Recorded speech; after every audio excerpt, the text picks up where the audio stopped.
This episode is presented by State Farm. Life's full of decisions, big and small, and sometimes you make movie ones you can really stand behind. For example, I was wise enough to stick around through the mid-credits during Ryan Coogler's Sinners, and unlike my co-host Amanda, I got to see a very special sequence with a great Buddy Guy, among other things. State Farm gets it. Making confident choices can make all the difference. That's why with the State Farm Personal Price Plan, you can choose the right amount of coverage to help create an affordable price for you. Talk to a State Farm agent today to learn how you can choose to bundle and save with the Personal Price Plan. Like a good neighbor, State Farm is there.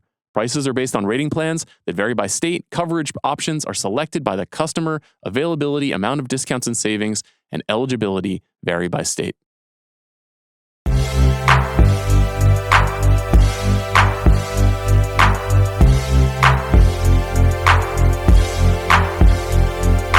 I'm Sean Fennessey. I'm Amanda Dobbins. And this is the Big Picture, a conversation show about a lot of movies. So we went on a little bit of a break in August, Amanda, and a bunch of movies came out. They did not stop releasing movies just because we took a break. How do you feel about that? It's their right. It is their right. And it's our right to catch up with those films on today's episode. As best we can. As best we can. There have been a lot of movies released that we haven't dug into, so we'll do kind of a speed round. I wanted to do roulette. Okay. I wanted to fire a roulette wheel. You want to bring more props into the... Yeah, I do. Or more graphics work for Jack to build out for us, but I didn't do that. Before we talk about this cavalcade of films in the last 2 months for the show, we do have some news. One, we recorded 3 episodes in one day last Monday. Sure, and then, of course, on Tuesday, some absolutely terrible news happened. A screen icon, Robert Redford, passed away, 89 years old, in his sleep. And we didn't get a chance to talk about him at all in the last 6 days. So now is our chance to make some brief remarks. I will say we will do something much bigger for him. I think in November, it looks like. We'll probably do a Hall of Fame. We'll go back into the lab. We'll rewatch everything. And November is for scheduling reasons for a special treat. So everybody calm your We will have a special guest to join us. Also on the rewatchables this month, or I should say next month, Bill Simmons is doing all Robert Redford movies. Okay. Are you allowed to say that, or are you going to get in trouble? He did announce that already. So I'm not breaking any news here, only to the listeners of this show. But Redford, I mean, what can you say? I mean, as on screen, off screen, one of the most important American filmmakers and film stars in history. Truly, between the body of work. There he is.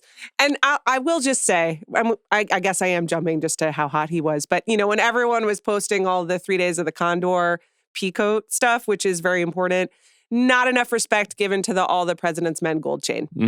I'm just going to put that out there. But, his run in the 70s, his work as a director, and then Sundance, which has been, whatever you want to say about it now, and you and I have said plenty, an incredible force in terms of American cinema for the last 30, 40 years. The single biggest incubator of American independent filmmaking, period. So,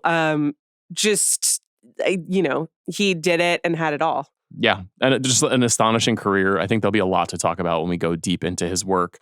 A very talented actor who is not often celebrated as a talented actor because he was such a strong star and screen presence, but had really interesting taste, did lots of different kinds of movies, almost entirely made adult films. And I don't mean porn, I mean films for adults. And his beauty and charisma sometimes overwhelmed, I think, some of his other contributions. He's, of course, been very celebrated as a director as well. He directed many movies. He won a Best Director Academy Award. It's a monumental career, and we're kind of nearing the end of this generation. I mean, a lot of these people are passing on now who contributed so greatly in the 60s and 70s and kind of shaped what would become modern Hollywood. So we'll find a way to hopefully pay tribute to him. Yeah. On the other side of the cultural spectrum, there is a new trailer this morning for the film The Mandalorian and Grogu. Now, I asked you to watch this trailer. Before I did, I said, have you seen the show The Mandalorian? And you said what? No. So you've never seen The Mandalorian? I've seen clips. I think that Zach watched maybe a season or some of it. So, I've been in and out. And obviously, Baby Yoda, aka Grogu, was like a thing. So I'm not unfamiliar. I've seen the memes. And I have listened to a lot of watch episodes where they talk about the plot, which is a guy who is played by Pedro Pascal when he's not wearing a mask, but primarily just wearing a mask, has got to protect this tiny, cute baby. Yes. So this is going to be... Who will grow up to be Yoda? It's a different character. He's Grogu. This is Grogu. Okay. How is Grogu related to Yoda? Do we know? Well, I'm glad you asked. Okay. I have no idea. Good. Okay. I believe they're just a part of the same species. It's unclear if they're part of the same familial lineage. So that was a little racist from me just then. Well, we should call Henry Louis Gates. Okay. Get him on it, explore the right. Yoda and Grogu I apologize connectivity. to Grogu and Yoda. This new movie is coming out on Memorial Day of 2026. Great. I'm going to try to not be here for that. So one way or another. If we go to Cannes, we won't be here when it comes out. Yeah. And we'll see if that actually happens. But, this is I'll start with this. You didn't ask for my reaction. I will. Okay. I will ask for it. Just wait. You got to share your relationship to The Mandalorian. It's very funny that this movie has come out at a time when Disney is under fire because of the Jimmy Kimmel News. Yeah. We don't need to unpack the Jimmy Kimmel News. There are a lot of other places to go to for it, but nothing could seem more like a please ignore the noise over here than here is our new Star Wars trailer. And I'm not saying that this wasn't planned 3 months ago because it probably was, but it... And also, here's what we value, money. Yes. Yeah. Yeah. And... I've watched The Mandalorian. I really enjoyed the first season. The last couple seasons, the general Star Wars TV project has really lost me in the last few years. Okay. It will probably come as no surprise for people to hear that and hear me talk about all of the TV shows that Disney's been making for adults. I thought this looked like an episode of the show. And if you like the show, that's great. But this movie is directed by Jon Favreau, who is actually a real filmmaker. He makes a lot of films in the IP franchise space, but he's done some really interesting stuff, even in the franchise space. When he works on like The Lion King and The Jungle Book, and those movies actually look quite good. This just looked like another episode of the show that he directs. And so is that a value proposition for people who want to go out to the movies? I'm not entirely sure. I will watch it because I'm a moron and I feel I have to watch all of these films, despite what Tracy Letts said on the physical media episode. I'm an hour and 20 minutes in. Okay. You've only got 6 more hours to go. I know. Maybe longer. I love all of you, all four of you. I love even you, though I don't show up very often. And so for a while in there, it's like it's nice to be with people I love, talking about something that they love. I do have that ability within me. Okay. And also like kind of sociologically interesting, right? A Mount Rushmore sized butt is coming. And that's true. The Statue of Liberty of butts. So once that just makes me think of some other things. Once we get to the part of the episode where you are going title by title and label by label, the best part. Well, it obviously you're all insane. But to me, it was more the small moments of insanity that are going to stay with me of, Tracy pulling out something, you just being like, yes. And then you're just like, this is the hottest Sam Elliott has ever looked in a movie that no one's ever heard of that we own in like 4 different formats. And I was like, okay, so these are diseased people who I love. I would like to strongly encourage you to see the film Lifeguard. If you lend it to me, sure, that's fine. I would be happy to. But except is it the right format? It's Blu-ray. Yeah. Okay, I have one of those. Yeah. You and Tracy also have like a very like beautiful, almost like Star Wars, like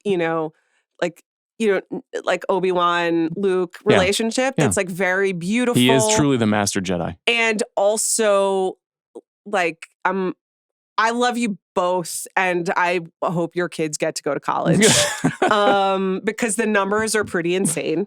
Yeah. And I guess it's good to have passions. I don't think that you should be ever allowed to make fun of me again for any of the shit that I'm interested in because it's just different shit. But you're always just like, ooh, teacups, But like, so what? A lot of art and, craft went into making a teacup. So if I care about that, you care about plastic. Everyone listening to the movie podcast agrees with you. Yeah. You should definitely spend $800 on teacups. But it wasn't about movies. It was not. It was about celebrating what's on the plastic. Discovery. No. It was about the fetishization of steel books and slipcovers. All part and parcel. Sure. So as I appreciate art and visual achievement in all its forms, whether it's a film or a teacup. So there. I won't make fun of you for teacups. Okay. I don't believe you. Do you want to hear what I think about the I do want to hear Mandalorian? what you think about this movie. So, well, I just watched the trailer, and my take is, this comes for all kid actors, but I will say it, Grogu is getting less cute as he ages. Wow. And so that's a real problem. Sheesh. He's just not as cute as he was. But listen, have they aged him up in your mind? Yeah, and he's losing. And listen, it's a pot and kettle situation because I am also losing volume in my face. Yeah. It comes for all of us. Yeah. And I don't think he should. But it's just it's getting narrower and it's not as cute. The thing is, Yoda is I think centuries old, right? And he's getting cuter with age. Like I think in their species, I guess so. So he's in the middle. Because like Yoda in the prequels, when he's a little bit more, it's tough. He's got a little bit more like pizzazz to him. He's flipping around and swinging a lightsaber. He's not as appealing as he is in the originals. I guess maybe this is like the adolescence of Grogu, and it's an was that communicated in the trailer? Everyone. I feel like it's like 3 days later. I'm just looking at the composition of the face over time. Wow. Yeah.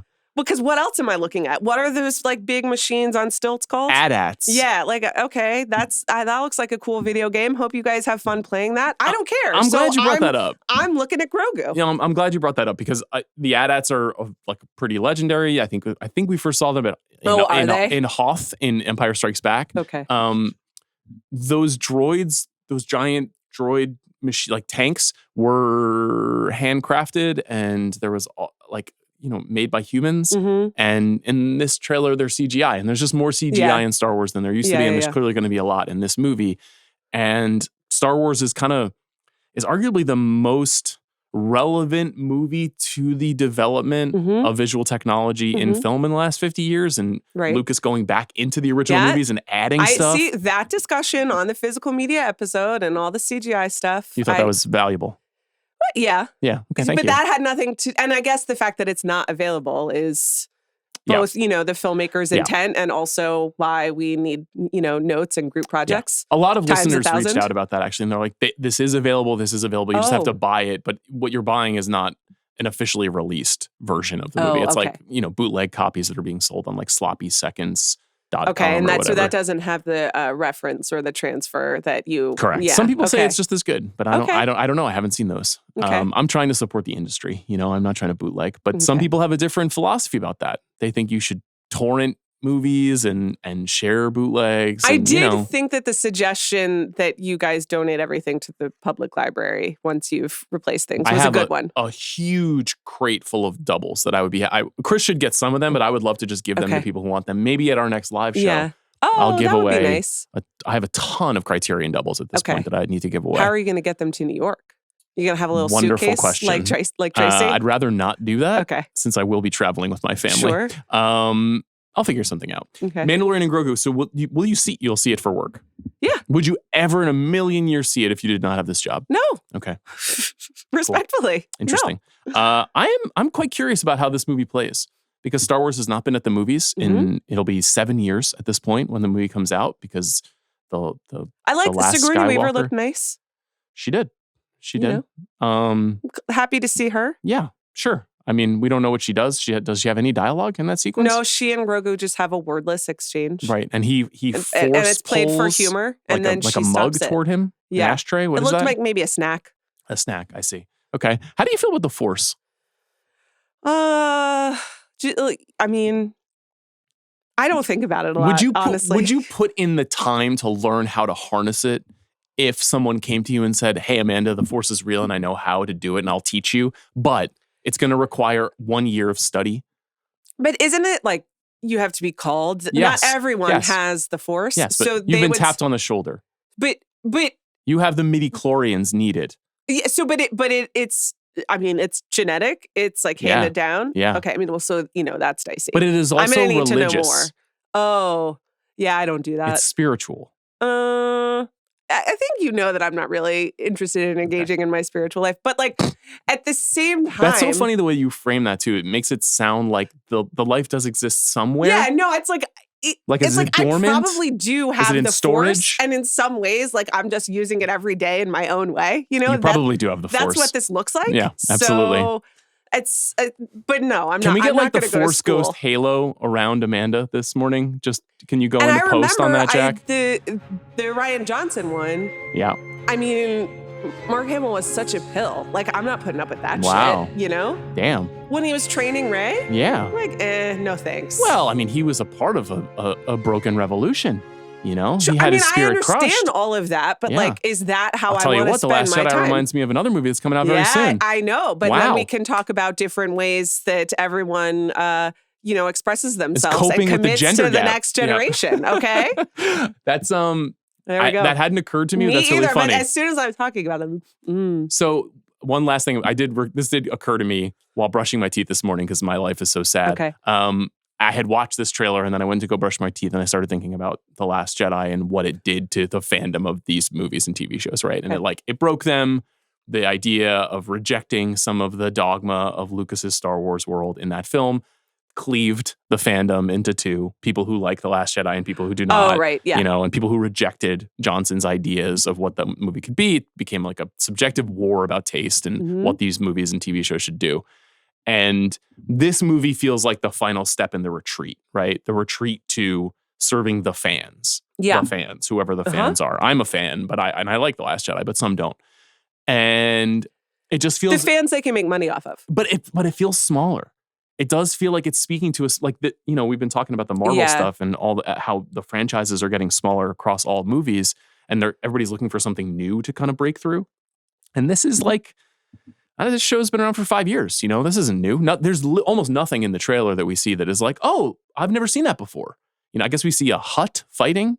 You know, like Jabba the Hutt. Oh yeah, like in the arena. Yeah, I did. But see even that. still, it's like we've seen Hutts before. You know, it's just like it's a lot of stuff that we're like, yeah, I know that. Babu Frick, did you see him in there getting in the mix? Wasn't that Babu Frick? Oh, from the Force Awakens. Yeah, and Or no, was he in the Force Awakens? Or I don't remember, but he was small. Jack, when does Babu Frick show right? up? Come on, you're the Star Wars expert. Literally zero clue. Okay. Anyway, he was small. Maybe it was Last Skywalker because I thought Babu Frick was funny in what was otherwise like a ridiculous movie. I believe you're right. I think it's The Last Skywalker. But I could not remember his name. Okay. I guess that's one of the biggest movies of 2026. I guess so. I'll see it. Maybe I'll love it. I mean, I really do hope to be in France. Will it follow us to France is the real concern. Well, that is in play, right? And Yeah. it could premiere at Cannes. I hope that, Thierry, come on. Have a little self-respect. I mean, But Indiana Jones and the Dial of Destiny I know Thierry did. does not have that You much know, self-respect. there's got to be a big, noisy Hollywood movie that opens the Sure. festival, right? Yeah. It's probably the best candidate. Okay. We shall see. Okay, let's just quickly talk about the box office because we haven't been talking about this for a while. The last kind of mega sensation at the box office was Weapons, which we hit on last week on the show. And September is usually a pretty rough time. Mm-hmm. September is kind of the new February. And the only thing that really works are horror movies. And so, like in recent years, the 2 It films were released in September. Right. Beetlejuice last year was the big hit. This year, we've had The Conjuring Last Rites, which has been a real sensation. It's made already $150 million in 3 weeks, which is pretty crazy.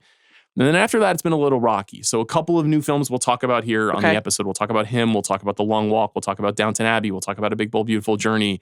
Those have all come out in the last 2 weeks. The biggest movie in the country for the last 2 weeks has been Demon Slayer Infinity Castle. Now, you haven't seen it. No. And neither have I. Okay. Not a huge anime head. Nor am I. We're too old. It's that might very much a Gen Z and young millennial phenomenon. Like the generational divide of we're just like, well, culturally, we missed that. Yeah. I think I am just a little daunted by what I understand to be everything that comes before this installment of the Demon Slayer story that I'm like, I'm not sure if I'll understand this at all. And so I don't even know how valuable it would be for us to talk about it. However, what's undeniable is how much it is connecting with like a hyper niche, like a power niche. Right. And the audience is just showing up for this. This movie's made $100 million. Mm-hmm. It's the first animated movie in 2025 to make $100 million. First of all, that's an insane statistic. Animated movies are among the most reliable movie types that we have out there. Yeah. They have been. I think the highest grossing since then, prior to this rather, was Dogman, which came out in January and made like $96 million. Which I learned my son has seen twice. Seen the film twice. He has seen Dogman twice. That was his plane film of choice. Oh, very cool. I had no idea what was happening. Dogman I was in nice. charge of the other baby. I was in charge of the baby. It's so. pretty gentle. Yeah. anyway, obviously movies like Elio just completely bombed. And so Demon Slayer is kind of blotting everything out. Now, this is like a kind of a very soft weekend. In general, a lot of stuff underperformed that we'll get into shortly. But is there any part of you... Okay, let me ask you this. It's a good way to think about it. It's pretty reasonable to expect that Knox will get into anime. It is like a real draw for young kids. And it's not... I mean, to me, it's not like video games. Like, there's nothing insidious about anime. It's just a certain type of storytelling. Yeah. And it's very movie and television focused. And... I know that the Midnight Boys are probably going to talk about this movie pretty soon, but I don't know when you and I would ever talk about Demon Slayer, like in depth, the way we would one battle after another. Right. If he's into it, like, will you encourage it? Will you be baffled? Will you try to keep away from it? Friends. I mean, it's usually peers, right? It's like one friend likes it and then another friend is like, did you see that?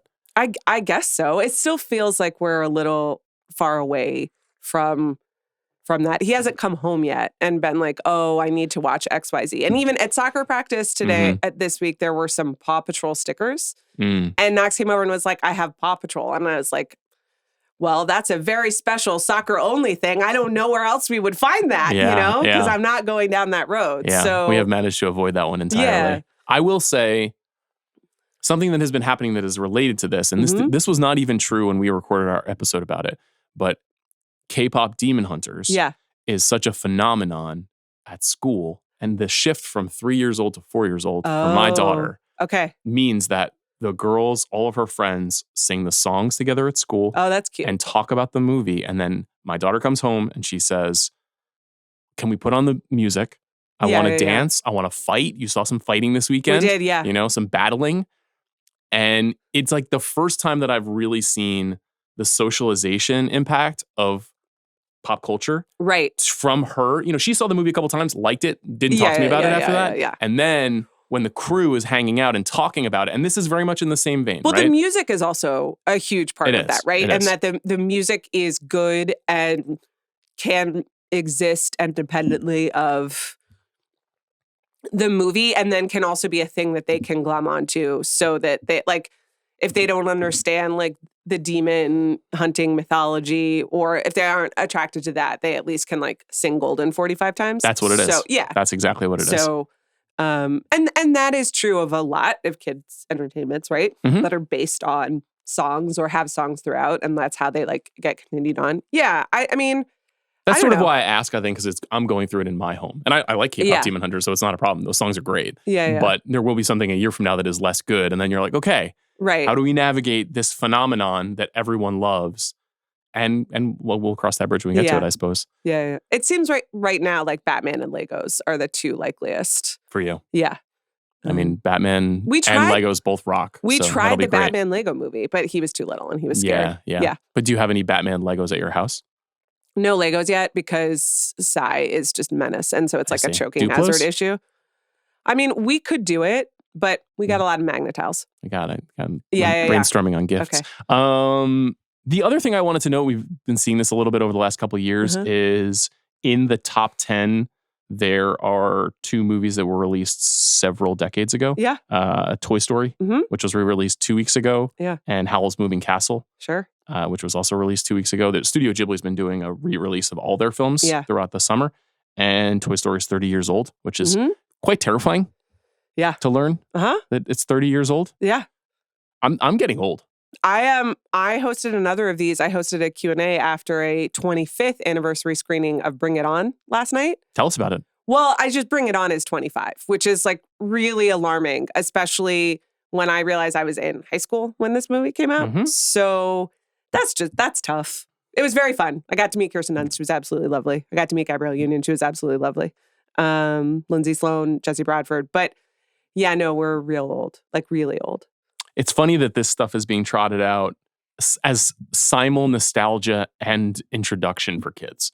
So little kids can watch this stuff for the first time on the big screen, which I love. But for adults, it's like comfort food for them too. To go see Howl's Moving Castle with your kid. Right. It's a lot of fun. It's very nice, yeah.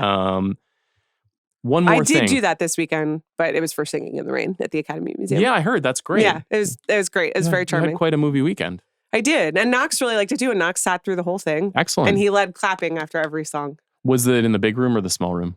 It was downstairs, the 10-man theater, Okay. the green theater, I like that one. the green The green seats, as seats. they're known in Yes. our house. And it was great. It was a mix of, I think Knox was probably the youngest person there, Mhm. but there were other young kids and then there were people of all ages. And that movie's really good. I don't know if you've heard. I'll check it out. Yeah.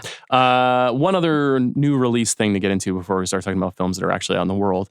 It was announced last week that on October 3rd, Yeah.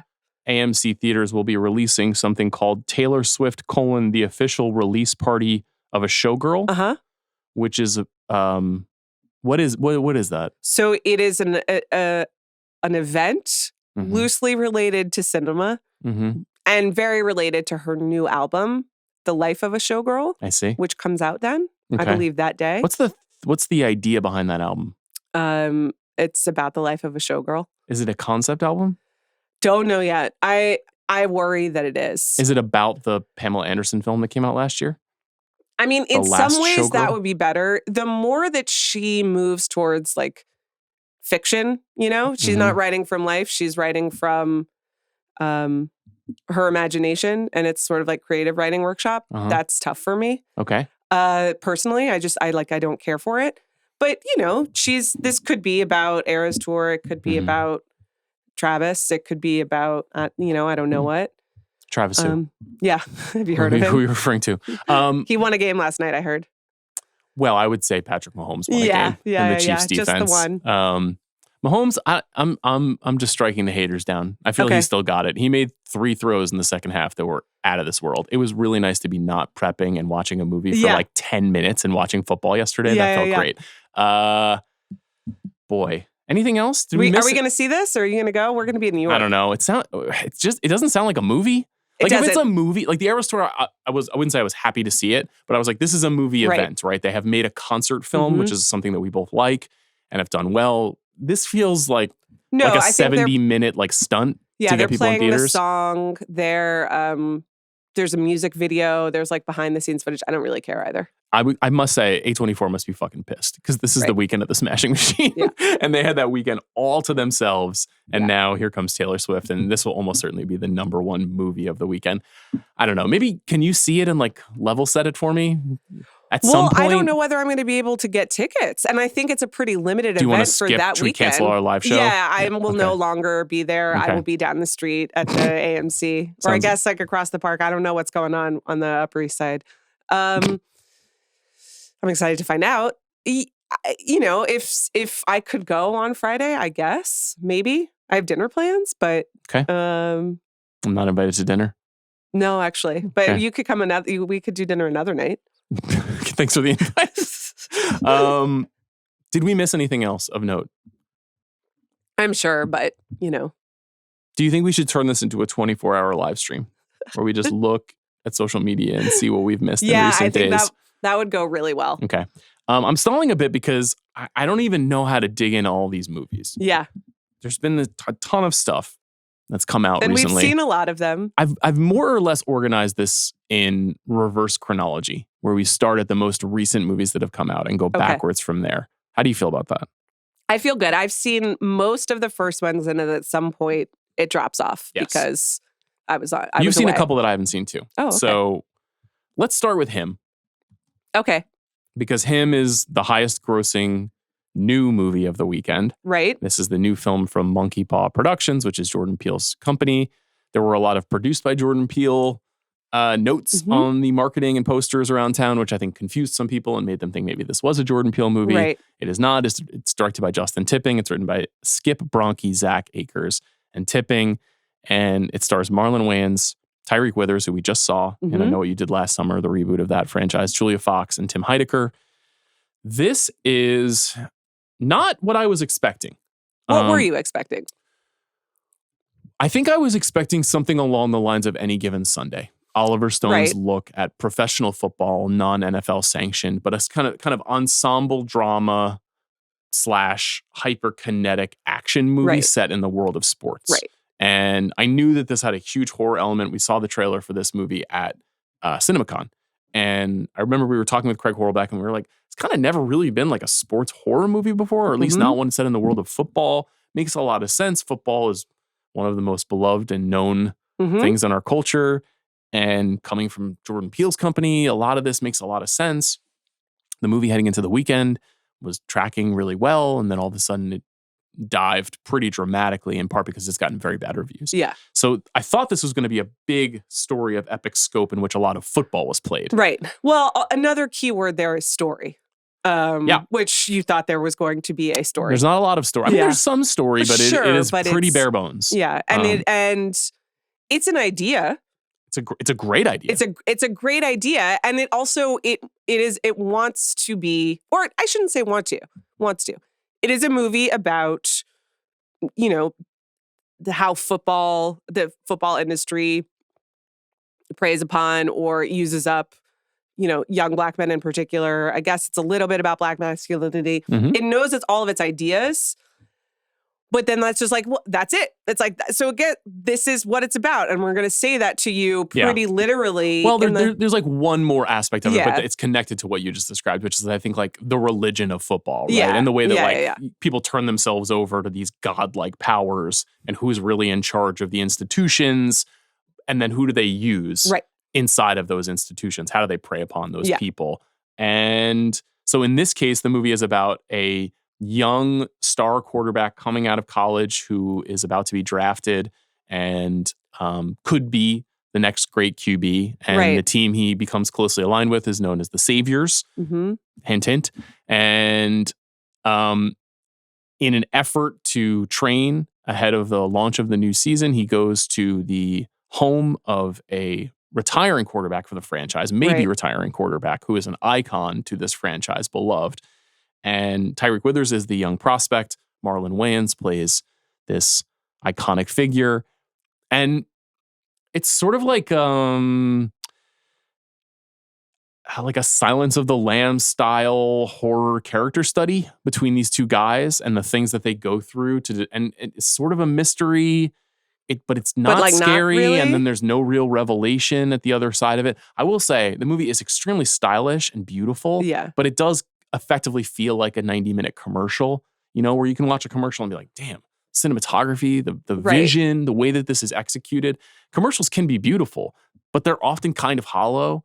And this movie looked beautiful to me, but I thought the story was very hollow. And I thought, despite some kind of interesting performances from the two leads, it was like really unsuccessful and kind of enervating. Like the whole time I was sort of like, when is the story going to start? Yes, exactly. Because it's like, it's just a movie about training because there's no football played. And then and also the only other aspect of the story is like, is he going to be the GOAT? But they keep saying, will he be the GOAT? Like, it's like, can he like be elected president or something? Like, it's like a literal, title or job. It's like, it's MVP. Yes. And I'm like, well, I'm glad you guys like podcasts so much, but that's not really how it works. And you sound stupid when you keep saying it. I thought Julia Fox was very funny. She was the only person I thought who was really like on the wavelength of the camp sense of humor in the movie. Yeah.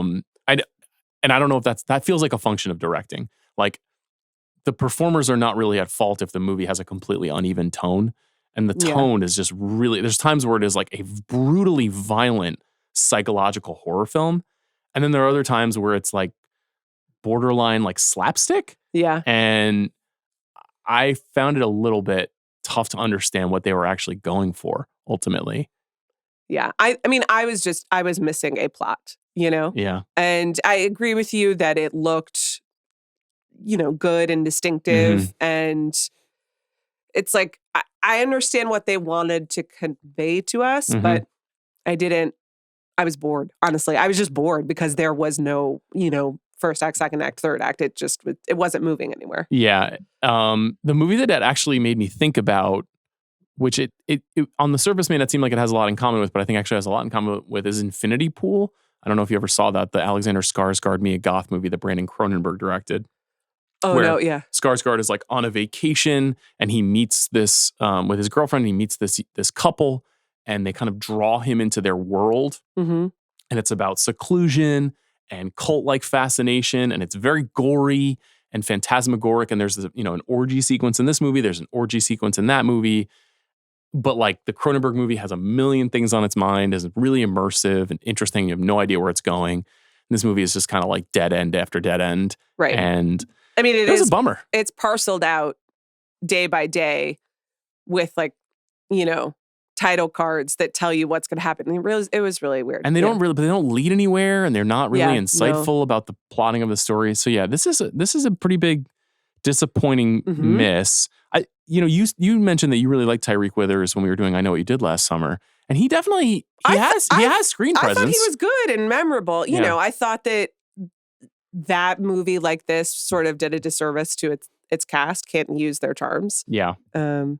It's not his fault. Marlon Wayans is 53. I know. So that would be old for a QB. Now he looks great. He looks great. And he's in great shape. And I guess you could buy it, but I have been living with Marlon Wayans in my life for a really long time. But are you supposed to? There are a lot of like occult bargain with the devil. Like, there's a little substance going on in here. So aren't you supposed to believe that, like, I mean, he's like literally getting blood transfusions. So I don't know. People can do weird shit now. But we're not meant to believe in the chronology of the story that he's been playing for 32 years. Which is how long he would be playing. That's fine. But like in this NFL, if he's 45, how old's Tom Brady? And he just quit. I think he retired at 45. Okay. So, I didn't I'm not trying to age it. shame Marlon Wayans. He sounds better than I ever will, and is more successful. That wasn't the biggest logic problem in the movie for me. I guess I saw Marlon Wayans in a movie in like 1991. Yeah. So it's a little, just a head scratcher for me. Was him a more or less of a fiasco than A Big Bold Beautiful Journey? This is a great question. Maybe less. Mm-hmm. But that's possibly just because of expectations. See, that's okay. So I'm glad you set it up that way. And I would say him at least achieves something visually where you're like, where it had a certain kind of style that maybe we don't see at the movies. Yeah. I enjoyed the one moment in him, by the way, when the headshot comes in and they flipped to X-ray. Oh yeah. Visual. There were a couple of choices like that that were cool. A Big Bold Beautiful Journey is kind of a heartbreaking movie. I love Kogonada's first film, Columbus. Incredible. Love. Yeah. One of my favorite movies of the last 20 years. I talked about it. The year that it came out, it was in my top 5. I had him on the show for After Yang. He's a really gifted filmmaker. This movie is just dead on arrival. And I feel terrible to say that, but like people have pointed something out interesting about it. What happened here? It really is. Top to bottom. Yes, it is. It's like a dead pigeon. Like it's a movie that it never takes off. And it stars Margot Robbie. This is her first feature film since Barbie. Colin Farrell, who's been having a great few years. And then even in the supporting cast, Kevin Kline, Phoebe Waller-Bridge. It's not written by Kogonada, and it is not edited by Kogonada. Okay. Something for us to cite if you liked After Yang or Columbus. It has some of this like the kind of presentational style, the framing, the way that he sets up a shot. Yeah. But everything else feels different. And it's a movie about two people who essentially get set up on a blind date at a wedding, and they also through a rental car service takes them on a journey through moments in their past, so that they can reflect on who they are, who they were, the things that they did, and whether or not they can or should be together. And it reminded me a little bit of like really kind of treacly 90s movies like What Dreams May Come, Totally. Where you're like in a sort of magical realist world, and it's a very sincere, sentimental exploration of feeling, but without any like sense of humor or grounding that really clicks. And then the worst thing, I think you'll agree with me, is like these two people who are individually great have no chemistry. No. And I was thinking a lot about the Margot Robbie character is just a manic pixie dream girl nightmare. And it does have that construction of who is this whimsical woman dressed like Blake Lively from It Ends With Us, leading this man through some sort of, adventure where he can access his emotions and then maybe find love. Really, really bad stuff. I have a friend who read the original script and said that the script was also originally really good and very different.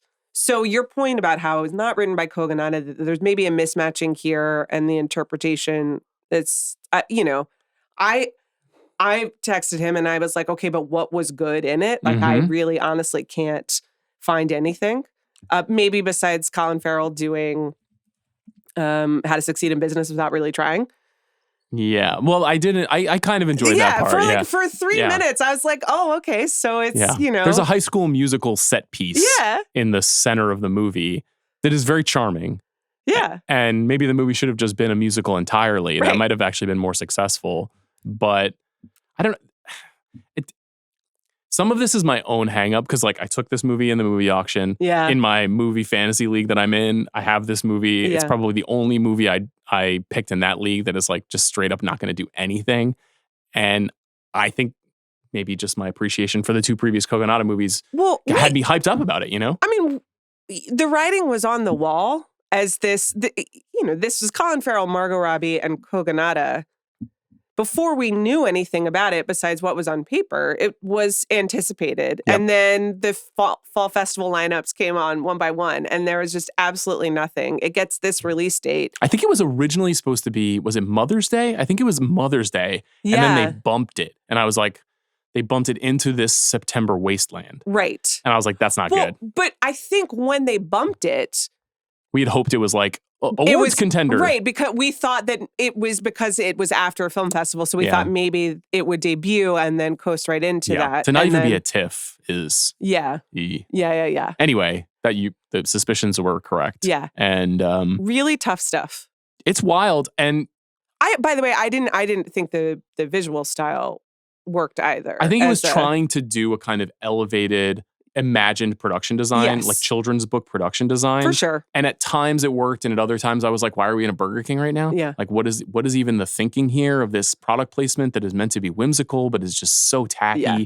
Really depressing. A series of like really bad choices over and over again. And this is tough because him and A Big Bold Beautiful Journey are literally what I'm asking for. Right. Original. Young filmmakers, relatively inexperienced, have only made a couple of movies, original stories, stars, ascendant stars, using genre as a springboard to draw audiences in, horror and romance in this case. I guess rom-com to some extent, mostly romance. Yeah. And Nightmare. A film for young male audiences and a film for young female audiences. And this was an open weekend where they could do something. And Demon Slayer in its second weekend just obliterated these movies. Yeah. Because nobody wants this specific thing. Now, both of these movies got very bad reviews. Very bad reviews. And bad cinema scores. Like no one is happy. Yes. So I don't want to, confuse it happens. Or conflate. Sometimes you try things and they don't work. Yes. And then the studios put them all on the same day. It's the movie version of taking, Friday news dump. Yeah, it's a September dump. Exactly. Yeah, so it feels really bad in this moment because all the things we want didn't pan out. But they are packaged together for that reason. They are. And the thing is, when you and I grouse about this, or people who just love movies and want quality original storytelling grouse about it, this is what executives are afraid of. Him is probably like a $30 million movie and it'll probably make its money back and be fine. But A Big Bold Beautiful Journey, this is a big, expensive movie with movie stars. And it's going to lose a lot of money. It made $4 million this weekend. I mean, it's going to lose a ton of money. And Sony's already having a terrible year. So this is why people are afraid to take risks, is because if you make A Big Bold Beautiful Journey and you fail, you're going to get fired. And the studio is going to make 3 more Spider-Man spinoffs. Yeah. Because they report to their shareholders. So anyway, that context I think is useful, even though I would have loved to have loved this movie.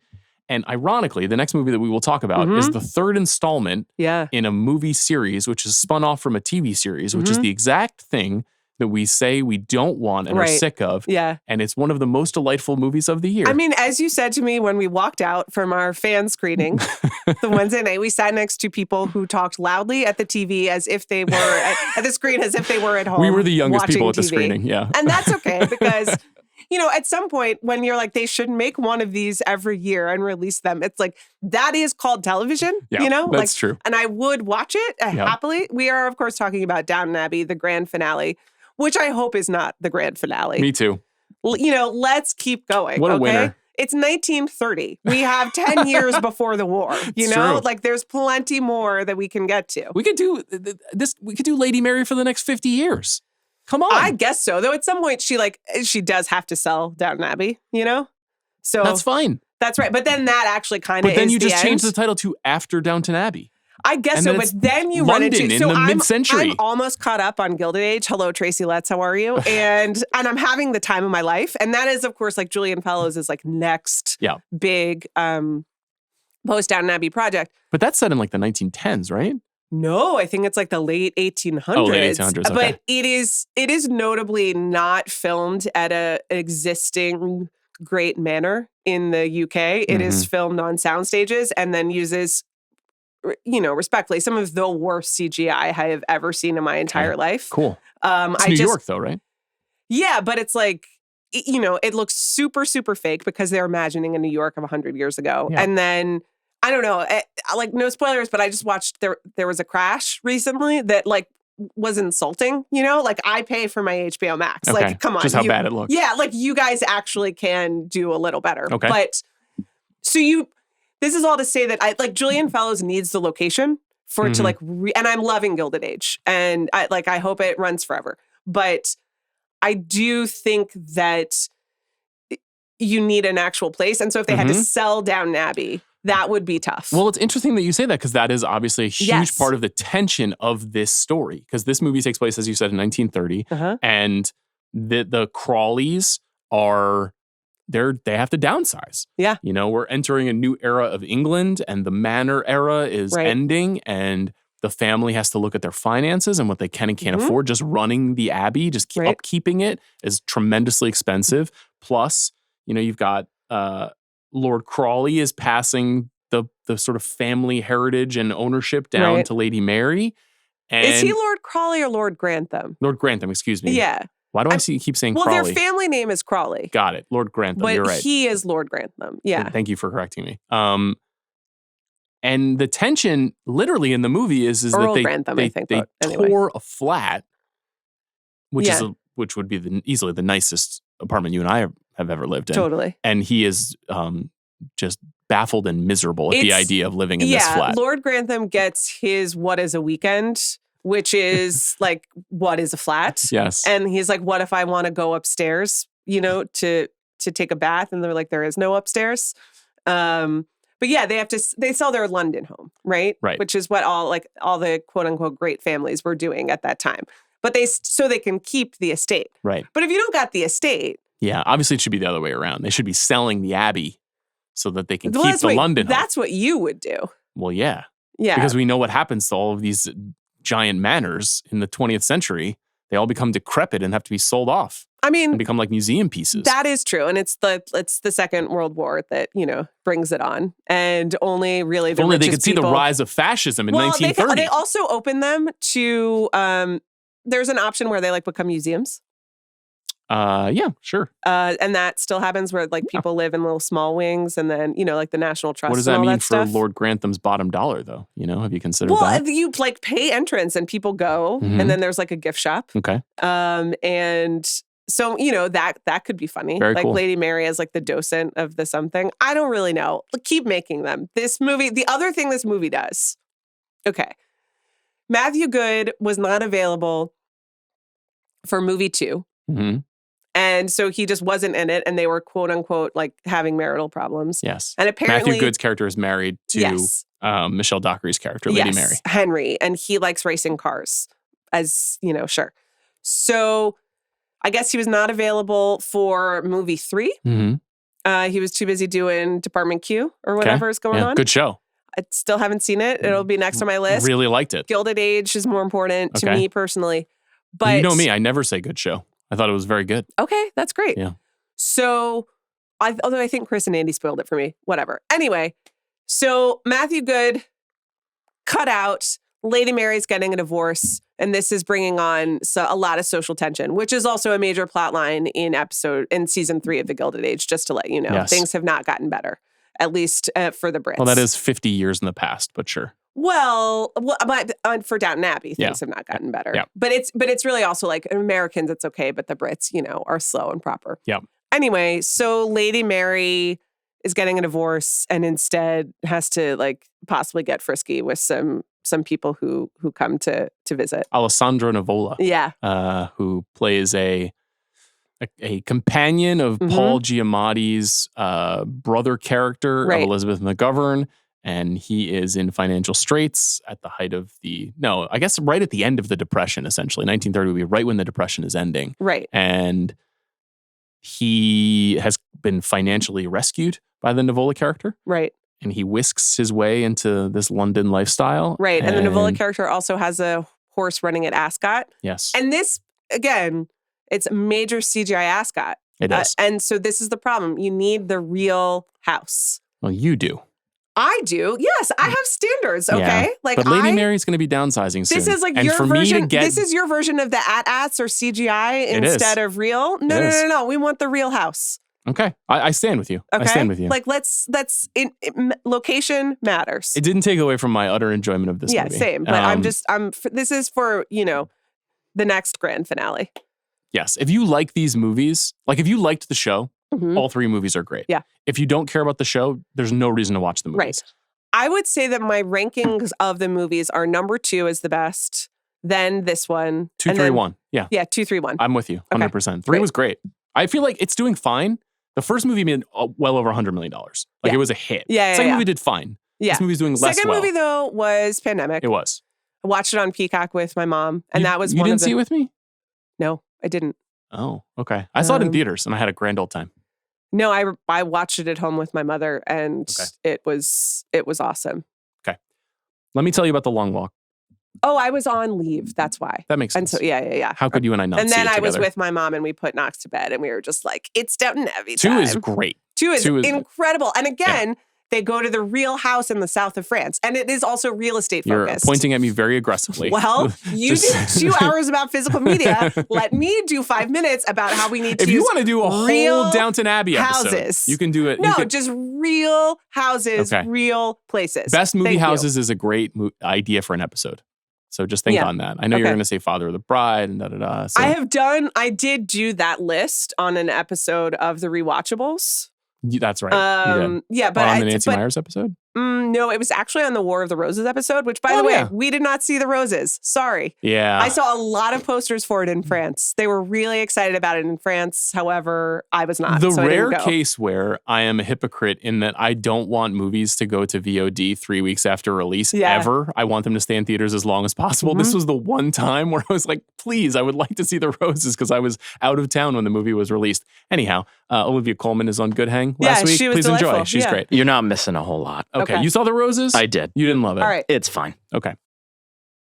This episode is supported by FX's The Lowdown, starring Ethan Hawke. Allow us to introduce you to Lee Raybon, a quirky journalist / rare bookstore owner / unofficial truth seeker who is always on the tail of his latest conspiracy. This time, his most recent expose puts him head to head with a powerful family that rules Tulsa, meaning only one thing. He must be onto something big. FX's The Lowdown premieres September 23rd on FX. Stream on Hulu. Let me tell you about The Long Walk quickly, because I've had a lot of people ask me if I saw this. I was texting with a couple of friends over the weekend about this movie too. Okay. So this is the latest Stephen King adaptation. It is directed by Francis Lawrence. The screenplay is by J.T. Molnar, who is the man who wrote and directed Strange Darling from last year. This is a kind of an interesting movie in the Stephen King history because it is arguably the first novel he ever wrote. And he wrote it in the 60s when he was a freshman at did he go to the University of Maine? He did. Yeah. So he went to the University of Maine. He started writing novels when he was in college. His first big hit novel was Carrie in 1974. And this book, The Long Walk, sat on the shelf basically for 10 years. And he got it published in 79 under his Richard Bachman alias, which is an alias that he has. You know, a lot of writers have aliases they publish other novels under. He's published many books under Bachman. I've never read The Long Walk, even though I've read a lot of those 70s King books. For whatever reason, this one always got past me. It's kind of shocking that it hasn't been adapted until now, but the premise is very simple. It is essentially Shirley Jackson's The Lottery mixed with a marathon.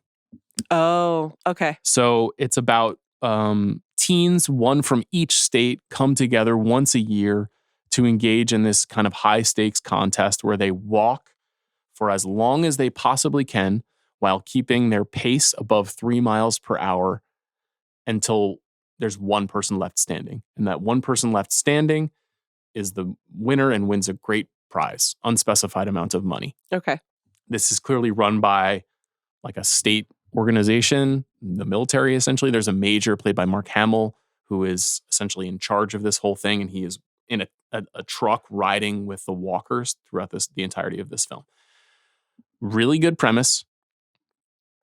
Francis Lawrence, who has made a number of Hunger Games films. I was going to say, a familiar premise for Francis Lawrence. Yes. Red Sparrow, Constantine, made some interesting movies. Yeah. Is definitely like a high-toned genre violence filmmaker. Stars Cooper Hoffman and David Johnson. Cooper Hoffman is the lead. He's like our entry character, our portal character. Okay. And he is a young guy who is bound and determined to win this contest, but he doesn't reveal why until very late in the film. David Johnson, who people may have seen in Alien Romulus or Industry, is wonderful in the first 2 seasons of Industry. He plays another guy, McVries, who befriends Cooper Hoffman's character early on in the film. And the whole film is just these guys walking and talking. And also terrible things happening to them. If they fall below 3 miles per hour, they get 3 warnings until they are shot dead. Okay. Some people get violently ill along the walk. Some people lose their mind and become suicidal on the walk. You got to remember, they're walking hundreds of miles. So they have to piss and defecate. Mm-hmm. And like all of this comes into play. It's a very gnarly movie in that respect. That's kind of showing you everything. And I was like more or less into it. Okay. You can see it's a very hard movie to make because it is essentially like the camera is where the truck is that Mark Hamill is standing on. And the actors are just into camera walking through the entirety of the production. I read that they shot it in, what is the word I'm looking for? From start to finish, essentially, in the script. In sequence. In sequence, thank you. So they shot it in sequence. And Hoffman and Johnson are amazing in this movie. The script is okay. There's like some character stuff that is a little bit like glib or overwritten, but their performances are great. Johnson is not American and he's affecting a very interesting Southern accent. Okay. And Cooper Hoffman is like, I watched the movie and I was like, just put these guys in movies for the next 40 years. Yeah. That would be amazing to let them star in movies. I thought the ending of this movie was terrible. And I'm loath to spoil it for people who haven't seen it yet, but I thought it kind of like rejected a lot of what was exciting about the premise. The movie is, like so many movies right now, kind of like a late capitalism metaphor for how money and institutions make everyone crazy and that's how they control people. Yeah. And, you know, it's very much like a post-apocalyptic landscape, but maybe set in the 1970s somehow, but they're non-specific about everything. It's all just very much about these guys. Some of the actors are good, some of them are not so good. But it was diverting, and then at the end I was mad. Okay. And that's my takeaway from it. All right. I wish it was better.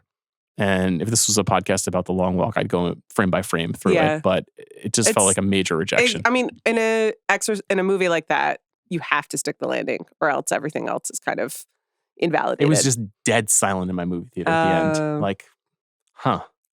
And so, that was the opposite of what I think the intention was. So kind of spoiled the experience for me. But Hoffman and Johnson, wonderful.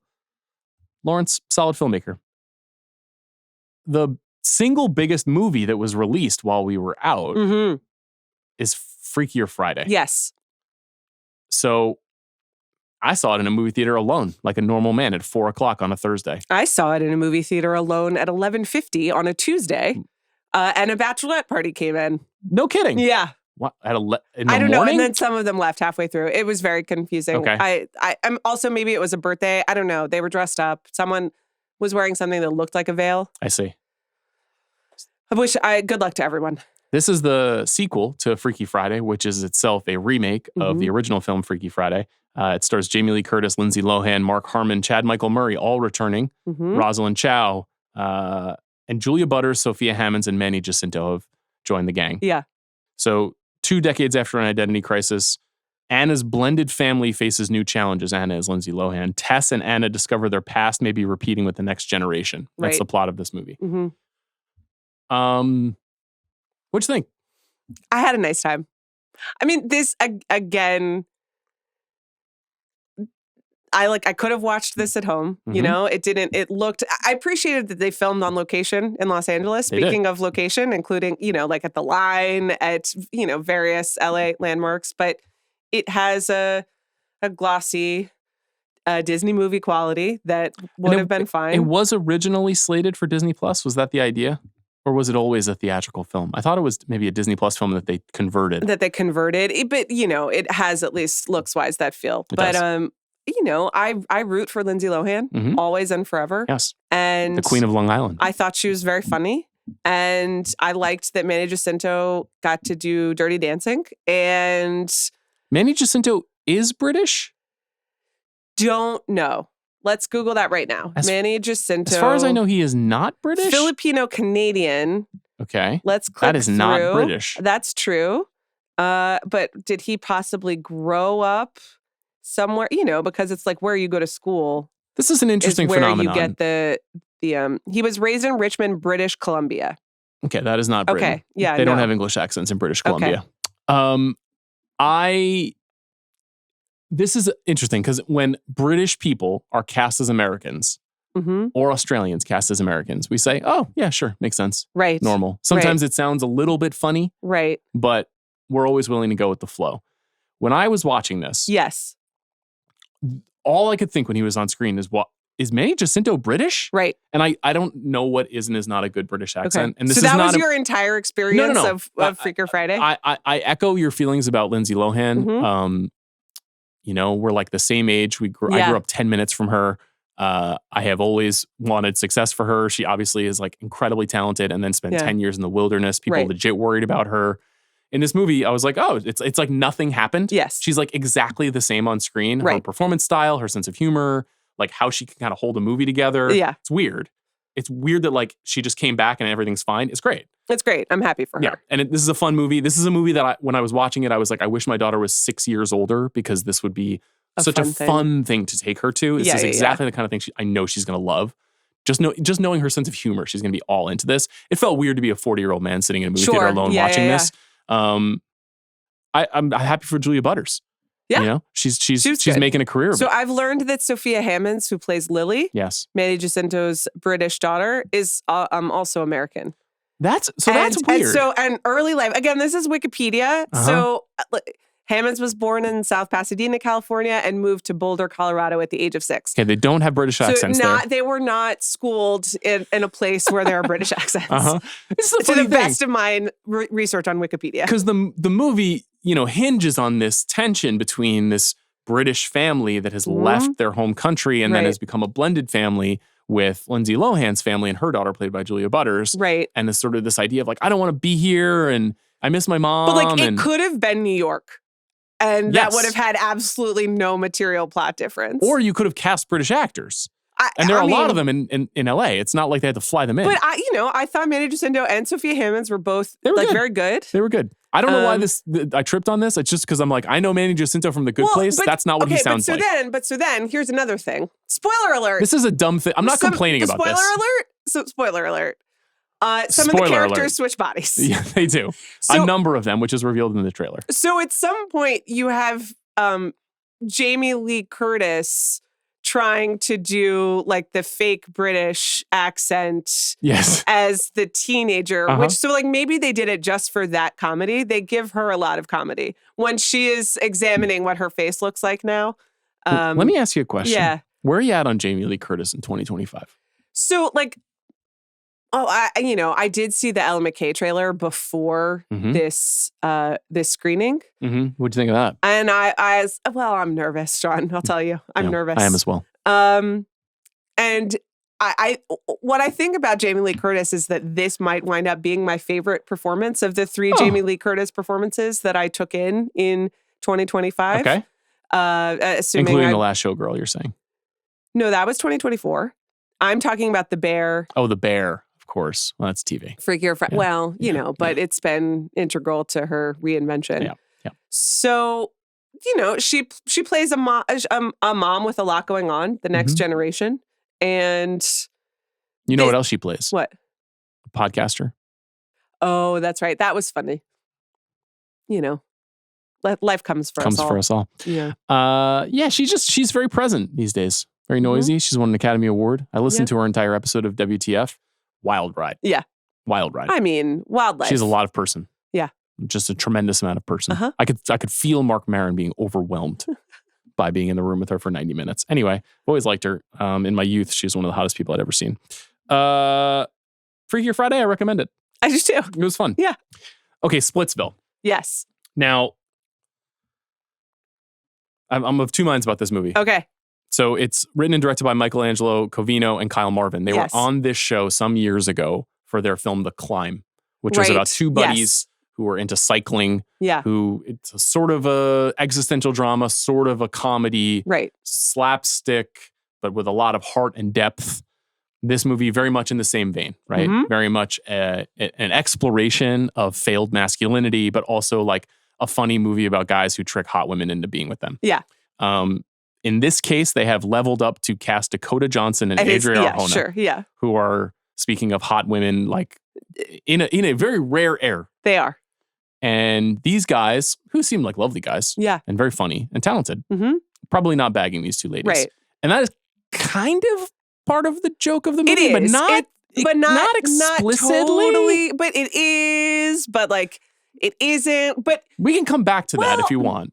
The movie. One of the things that I liked about this movie, which I enjoyed, is like you are asking like what is going on here a lot, and not in the him sense of like what is the story and like when is this going to be over because I'm bored. But everything, you are involved enough in the characters to be like, okay, but like, why are you making these choices? Which is, the point. It's not a romantic comedy, but it is sort of it is riffing on the genre. Yeah, I think it's an exploration of long-term relationships and why they do or don't work. Yeah. Like couple friends where we have couple friends. We have a lot of couple friends, and like the weird energy of couple friends. Especially in this case, like when people are like in love with their other friend's spouse and all the awkwardness that comes with that. Right. There's a lot of stuff in the movie that feels very like raw and natural. Yes. And that's like amounts to the filmmaking, right? Like these guys are really good filmmakers and they make this feel like a very tactile world, like a realistic setting for a very silly movie. Exactly. And so then when either the characters or the situation gets like the heat gets turned on, which it does, and I say this to the film's credit that I thought it was over like 5 different times because you're like, okay, so now we've concluded this social experiment. And they're like, no, we have more. And you're both like, wait, like what? But also I would like to know what happens. Yeah. So the fact that it is Dakota Johnson and Adria Arjona in this lends itself to like, it is another thing of like, okay, but you guys are like really hot. So what are we doing It's here? almost distracting. Yeah. And it's distracting on purpose. Like they know what they're doing. Yeah. Right? It is to me, it is, I'm sure that they have talked about this. I didn't talk to the guys for this movie because we were on vacation, but Bob and Carol and Ted and Alice. Yeah. That movie.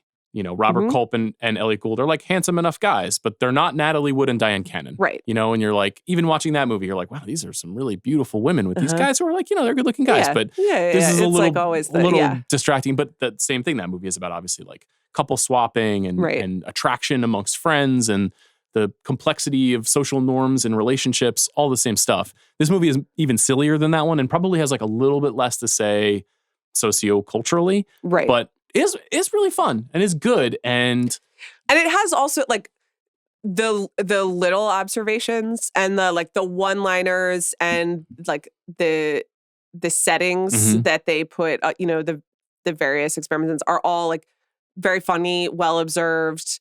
There's like a very good Airbnb plotline at one point. It's kind of like things that you recognize and are not like splitting the atom, but are well done and funny. Another very funny, we were talking private schools and public schools offline. There's the whole private school thing here that is very real, very recognizable. Yeah. I recommend this movie. It's on VOD tomorrow. Okay, so great. People can watch it if it didn't come to their city when it came out because it got only semi-wide release. But very funny. Yeah. Okay, Megadoc. Yeah. Now, we talked about Megadoc a little bit when Yeah. you got back, when you were still in Venice, actually, on our festival episode. This is the new documentary from Mike Figgis that is all about the making of Francis Ford Coppola's Megalopolis. Which I've was also seen it. released almost 1 year ago. I think probably Maybe to the 1 year weekend. ago. Yeah. Almost, I might have been November. No, it it- wasn't, because it was before you're right, it was Sai was born, and Sai's You're almost one. And that was my last podcast. It was September. It was post fall festivals because Yeah. it premiered at Cannes. Yeah. And Maybe not accidental. We given- were mixed down on Megalopolis Yeah. as much as we wanted were to love that befuddled. movie. Yeah, we were befuddled. I have yet to return to it. I have since acquired a Blu-ray copy Oh, from Australia, courtesy of our friend Alex Ross Perry, okay. who was in Australia and got me one, which is a very kind act. That is very nice. So the Coppola shelf is complete except for the film Jack. I don't own Jack. Okay. You know about What's Jack? holding you back? No Blu-ray. Oh, okay. I own all the other films on Blu-ray. Oh, and so it's like do you think that there will be a Blu-ray of Jack released? I mean, there's not a good reason to release it on Blu-ray. It's not a film anybody really likes. Okay. But I'd like to own it just for my shelf. Anyhow, Megalopolis, I'd like to return to it. Yeah. It's the movie that, knowing myself, I'll find a million excuses for it the second time I watch it. Oh, actually this. Oh, actually that. Because that is something I like to do. And I think Megadoc is an incredible companion piece. And, Francis Ford Coppola invites Mike Figgis to make this documentary, which is, just an incredible act of hubris, but also a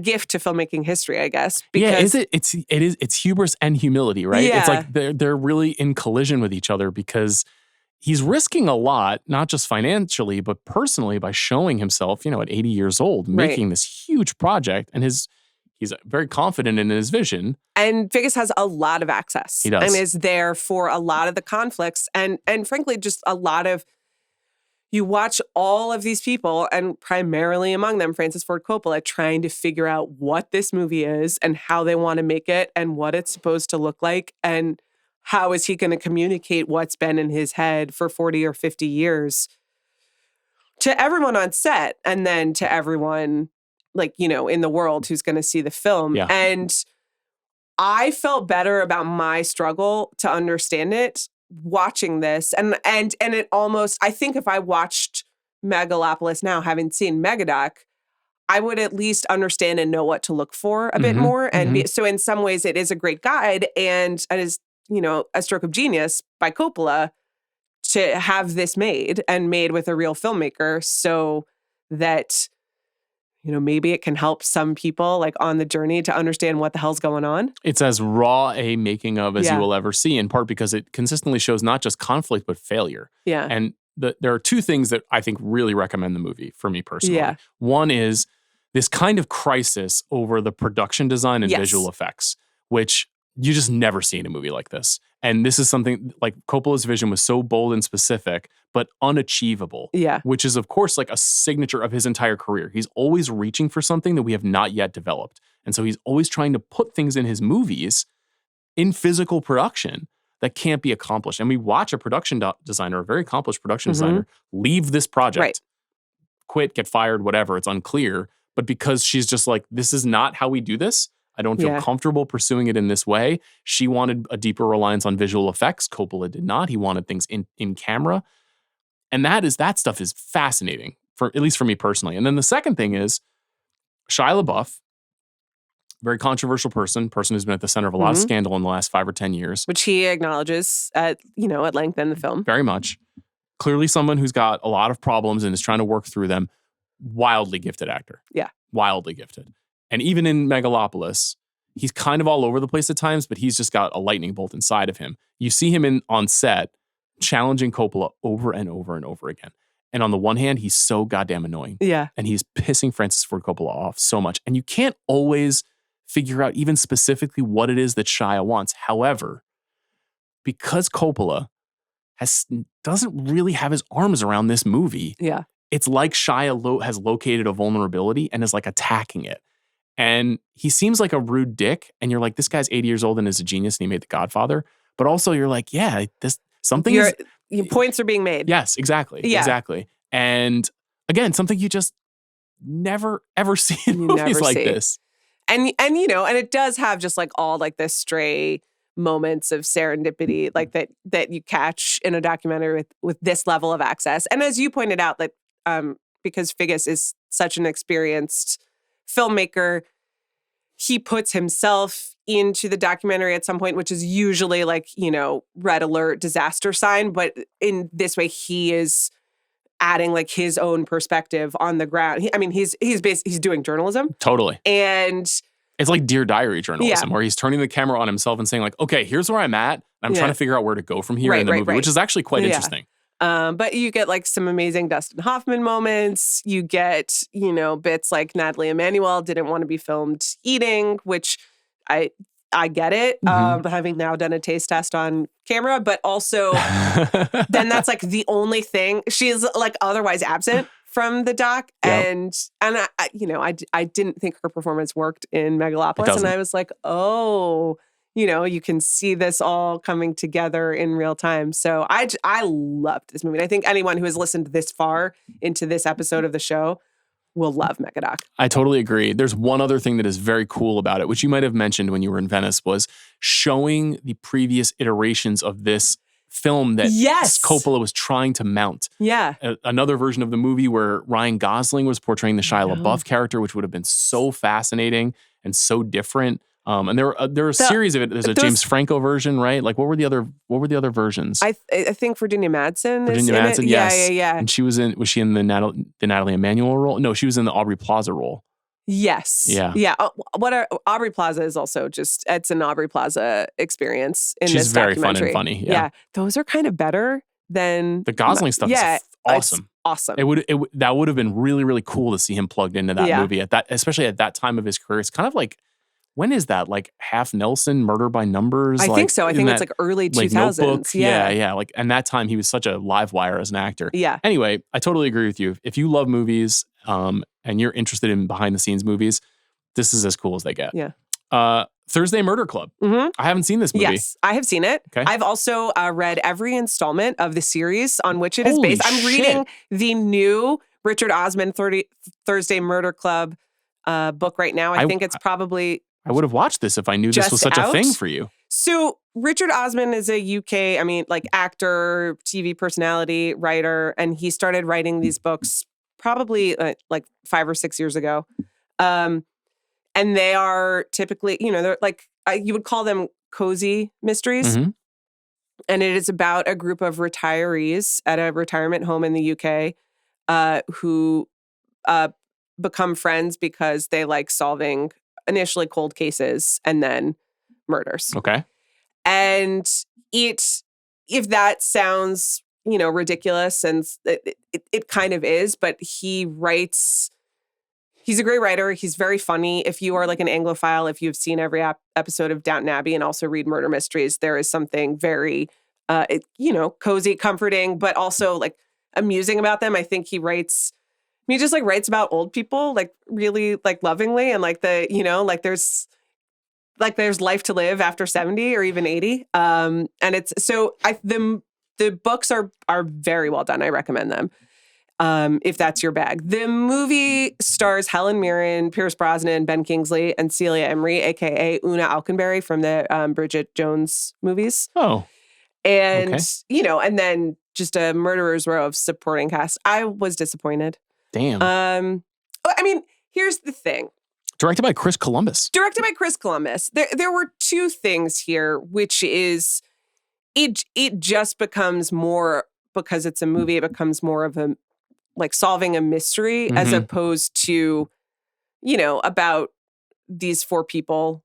And so you lose like a lot of the buddy, the chemistry and the charm, essentially, even though all of those people are charming. I would argue that Pierce Brosnan is miscast as a former minor strike union leader. A little too dashing. But that's okay. I've just learned he's 72 though, so he is age appropriate. Yeah, everyone's age appropriate. Okay. Helen Mirren is playing Elizabeth, who's like the ex MI5 or MI6 spy who solves things. But I don't know.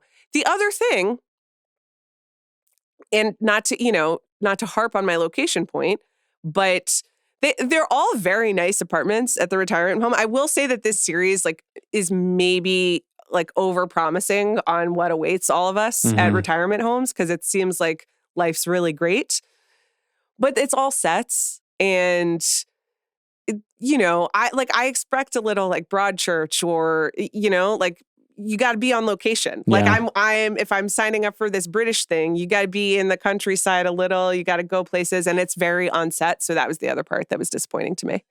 Yeah, I guess we should say this is on Netflix, right? Yeah. So maybe that's why. Yeah. I'm sorry for you. I had no idea you were such a big fan of this series. They send me the galleys every year. Wow. Thank you, Christina. Okay. No, I love them. I carried this to Europe so that I could read prep it, like the galley. Prep for the movie. No, just because I wanted to read the book.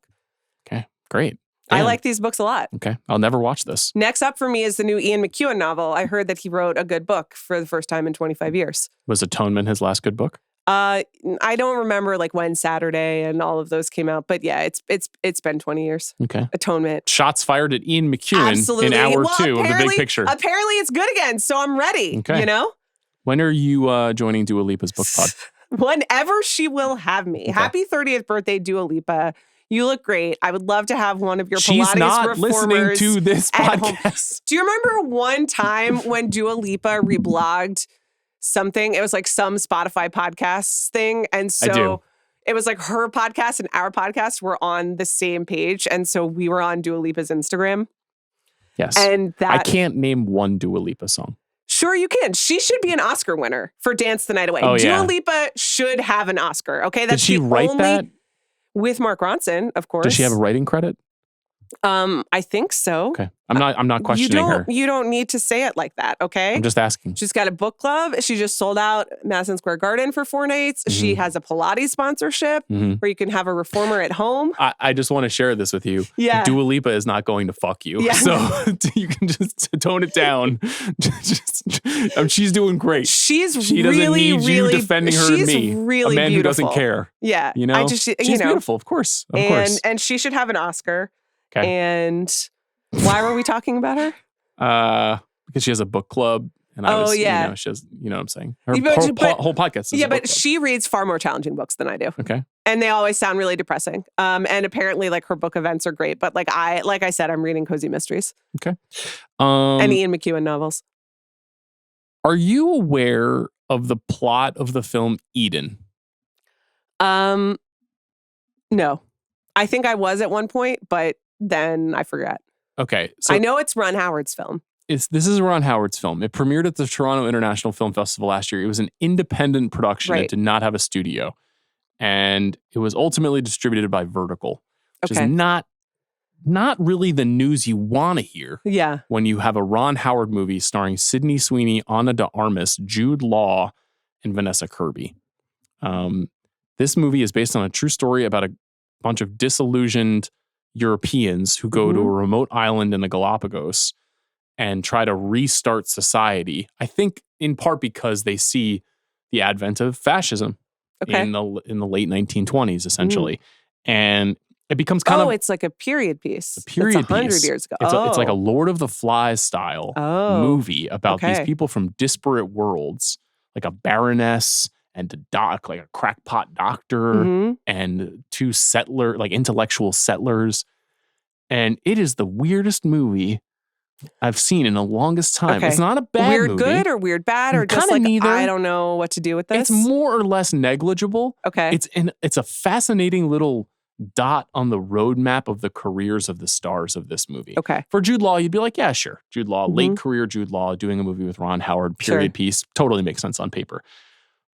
Ana de Armas and Sydney Sweeney in this movie, neither of whom are bad per se. Ana de Armas is very campy, very over the top in the movie, but super entertaining. And Sydney Sweeney, who's like kind of dressed down, not at all like the babe of the movie. She's Daniel Bruhl's wife. And she gives birth in this like very dramatic birth scene where she's fighting off wild dogs. I'm not kidding. It's like a weird... Are the dogs real or CGI? I don't remember. I think CGI. Yeah. Because she's like beating them off with a broom handle. It's an epidemic. Yeah. It is. Anyway, I kind of don't know what to say. All right. I'm not mad that I watched it. Okay. Happy ending? Certainly not. It is Lord of the Flies after all. It's just it's a what's it? It's a Okay. how did this happen? It's All right. this is like a $60 million movie. It's a Hollywood movie. It's kind of what we were talking about earlier with The Big Bold Beautiful Journey. I'm like, these are some super famous people. The filmmaking is fine. Yeah. It's definitely a different stripe of tone for Ron Howard. I was just Googling the Apollo 13 re-release. I missed it. You did. It was I this thought weekend. about this. God Yeah. damn it. Yeah. You thought you were supporting Bring It On. Yeah. Bring It On and Singing in the Rain. You went to 2 rep screenings in one weekend. Bring It On, Singing in the Rain, and Apollo 13, 3 formative movies for Amanda's, film experience. Absolutely. So I love you, Apollo 13. Still not a rewatchables. Ron Howard, let's do the last 10 years. Okay. In the Heart of the Sea, 2015. Yeah. Not great. Is that what inspired, though? The Sea is Dope? No, that was a different film, I think, called The Black Sea. Okay. Anyhow, Well, it was two. There were 2 trailers, but I don't think in the Heart of the Sea. The Sea is Dope. Let's do it right now. Is it The First Return or the Grantland search results plummeted? Yeah, it is. Okay, let's see. Black Sea, you're right. The Black Sea, yeah. And then In the Heart of the Sea. Oh, yeah, I was right. There you go. We were both right. Wow, this sweater that's in this post is really good. What sweater? It's a fisherman, like a Donegal. Oh, yeah, sure. Well, yeah, we're referring to really Chris good. Ryan's legendary 10-year-old blog post If on you don't know Grantland.com. we missed the 10th anniversary of it. Of The Sea is Dope. Yeah, October 21st, 2014. I didn't miss it. The Sea is Dope cult met in my The Sea is basement. Dope always. In the Heart of the Sea, Inferno, the 3rd film in the Robert Langdon trilogy. I don't think I ever saw that one. I read the book, though, I think. Solo, a Star Wars story. I love an airport novel. Okay. Hillbilly Elegy. Yeah. Watch that on you watched Election Day. Yeah. Joe Biden won that day. 13 Lives. Pretty good. Yeah, I never saw it. Pretty good. Eden. Mm-hmm. That's what I was just referring to. Mm-hmm. He's also been directing documentaries, right? So he directed that Jim Henson documentary. That was pretty good. I enjoyed that. He was on the show for that, actually. I like Ron Howard. This is a weird thing. He did great on The Studio. Wonderful. Very funny on The Studio. Yeah. Okay, speaking of later stage what's-its, Mm-hmm. you didn't see Honey Don't, right? I didn't. Man. Okay. Well, that man could go in any directions.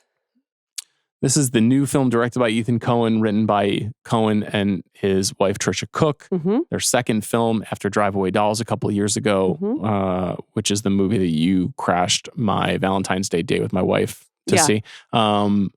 This film also stars Margaret Qualley, as well as Aubrey Plaza, Chris Evans, and Charlie Day.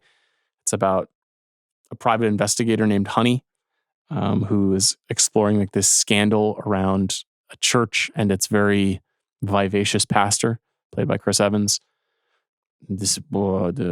Yeah, it was a no. I need Joel and Ethan to just get back together. Yeah, I mean, I agree. I just need them to get back together. Like you could tell from the trailer. I didn't mind what that other one. What was Driveway Dolls. Driveway Dolls. It's okay. It's okay, but one is enough. Yeah. And do you see the they're trailer threatening for a this trilogy. one? This No, is like I supposed to be the know. second of 3. You're just like, okay, like that's. I think it's great for Trisha Cook. She's exploring, queer stories. These movies are very much about strong, smart women who are in charge and really love sex. On paper, absolutely dig that. The movie script is not good. Tone doesn't work. Performances are weird. It's such a drag. This movie also got dumped. They're doing the Coen brothers right now on Blank Check. I've been listening. Yeah. It's been a great season so far. Coen brothers, as you know, huge deal for me personally. Mm-hmm. They got to make at least one more movie together. And there was a rumor that they were making a horror movie together next year. I don't know if that rumor's true. Okay. I hope it's true. But I don't have any say in the matter, but I support you. No more I Honey agree Don't. with this. No more Honey Don't. Okay.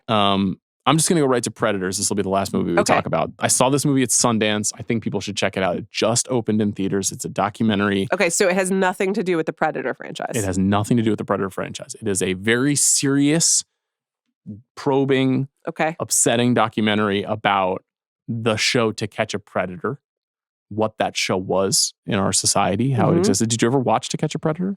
I don't know if I ever sat down on like a Friday night, which is when it was on, right? That's when all those news magazine shows. So. Yeah. I think so. No, I was on TJF on the other channel, but it looms large in the cultural It ran for a long consciousness. time, well past our adolescence. It was a show where it was sort of like a candid camera for capturing child predators. You know, that was really what the show did. It was it set up sting operations and lured people who were trying to seduce underage kids. And there was like a sick glee that I think the audience got out of watching these really disturbed people get ensnared by the host of the show and the producers of the show and the law enforcement that worked in tandem with them. And then kind of the aftermath. The documentary is like very much sociological exploration of what it meant that we put the show on in our society. We celebrated it the way that we did, why it went away in the way that it did, what role the host and the producers played in it, and then the personal ramifications of the people in the stories. Particularly interesting in the documentary is the young actors who portrayed underage kids who were part of the setups and like why they were cast and what their roles were. Anyway, this is a very unusual but very cool exploration of something that is like very upsetting in our culture, but really, really, really well done. And I hope finds a big audience. David Ossett is the director, and it's a good doc. Okay, so this right now is the demarcation point. Yeah. So it's September 22nd. Mm-hmm. On Wednesday. Yes. We're doing one more 25 for 25 episode. That's right. It's a really, really good one. Yes. And it's well timed. It's perfectly timed. And then Friday, technically Thursday night, is one battle after another. That's right. And then we have 3 straight months of more or less good movies on the show being covered. Yeah. Not everything is great. No. But it's a lot of good stuff. And I'm relieved. Yes. Though it was fun going through like 45 weird movies. It's great to pod. Always great to pod with you. Yeah. But this felt like the end of a certain stage of the year. It's PTA season. It had already started, but now it really starts. And everyone's going to get to see it this week. And I did get a ticket. Oh, good. For Wednesday. Yeah, for Wednesday. Our friend Corey came through for me. Oh, incredible. Thank you. Corey. I think our seats suck. You probably have better seats than we do. I'm quite excited. Okay, fantastic. And I think I have childcare. So amazing. I can't wait to see it again. I know. I'm also seeing it again on Friday. So, at the Vista. Yeah, at the Vista. That's fun. So, yeah, it's PTA season. Okay. We'll get there very soon, in just a couple of days. Thanks to Jack Sanders for his work on this episode. Thank you. Jack, everything good? How the Mets doing? Really good. Guys, what's going on? I don't want to talk about it. But I'll talk about it. It's really... It's a fucking disaster. I mean, it's a fucking embarrassment. Okay. I'm not kidding. Okay. I know. I'm not kidding. Oh my God. Okay. It is not okay. It's not acceptable. It's not good. So they just fell apart? Yeah. And they're not going to make the playoffs?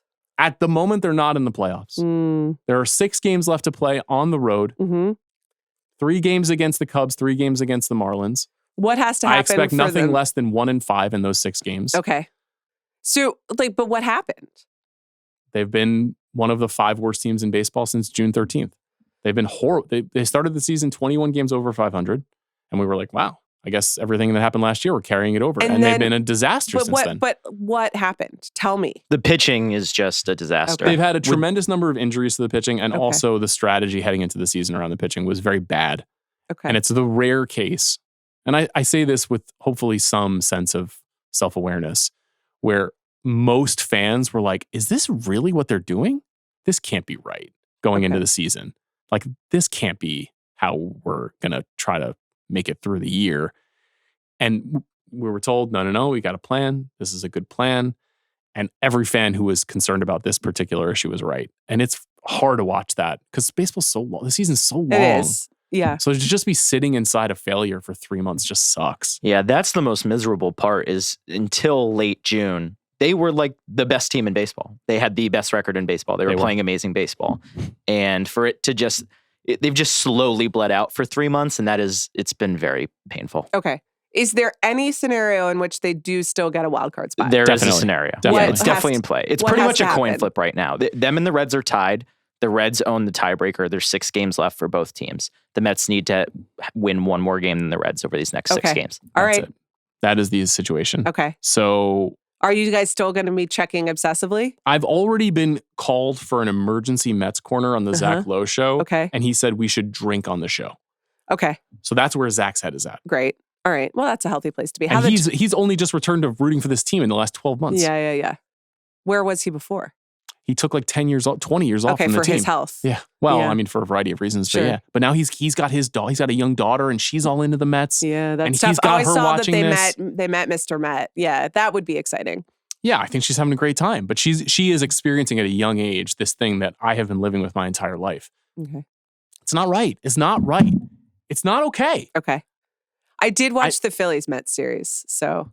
Yeah, I can't get too upset about that because it's like we kicked their ass in the playoffs last year. Yeah. We kind of owned them this year until that last series. Okay. That wasn't good, but like the Phillies are good. I got no beef with the Phillies, honestly. Like All right. it's the Mets organizationally are fucked up, and it was supposed to not be this way because of the new ownership. It was supposed to be different, and it's not. This is embarrassing. Okay. And I'm not going to let it stand. I don't do this on Zach's show because that's his show. This is my show. Yeah, this is fucking bullshit. All right. What's happening with the team?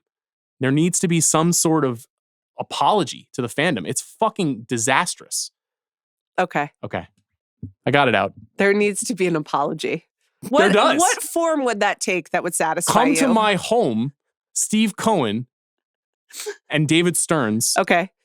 who constructed this monstrosity, Yeah. who ruined my summer, Uh-huh. and say, I'd like to begin by saying I'm sorry. And then after that, it'll be dealer's choice. Whatever they can do to make it right, fine. Okay. Rebuild the team in the offseason.